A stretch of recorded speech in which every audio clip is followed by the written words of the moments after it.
UCLA is extremely excited to be going back to the national championships and the rounds where we're able to vie for a position on the Super Six and hopefully then contend for another national championship title.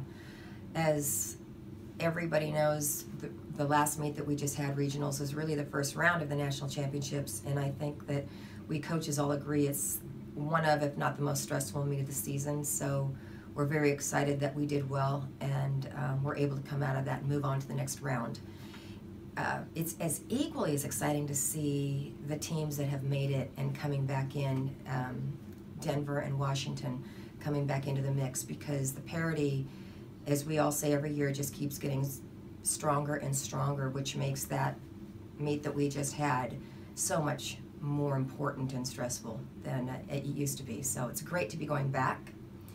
I feel that our team is peaking at the right time. We've gone through, I think, every emotion you can have this season of great highs and disparate lows. And the thing that's made me the most proud is that every time we go back in the gym after one of those highs or peaks or valleys, that the team just gets right back on track. And that's what we were able to do this last weekend. We had a pretty low meet at the conference meet and came in the next 2 weeks and just went back to normal instead of trying to overdo it and make up for what we didn't do at the conference meet. They just went back to normal, and that's what they did really well this last weekend. So we are relatively healthy and strong and confident and in a really good place to train these next 2 weeks and show up in St. Louis, hopefully to contend for another championship.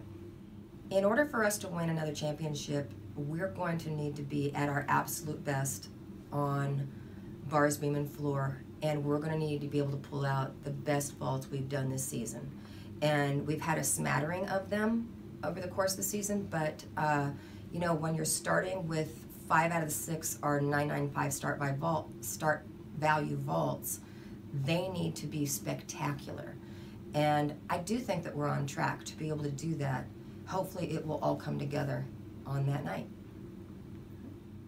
Every year, the ultimate goal for me as a head coach is to get our athletes prepared well enough that they can compete on the biggest stage with calm, enthusiastic confidence. And I've said this my entire coaching career, that I want them to hit that sweet spot and not take it for granted and not be way over here stressed out, feeling that they have to be perfect. That sweet spot is being able to take all that adrenaline and enthusiasm and stress and relabel that as excitement. And that to me is the sweet spot. And I do believe that that's where we have come because we've prepared so well.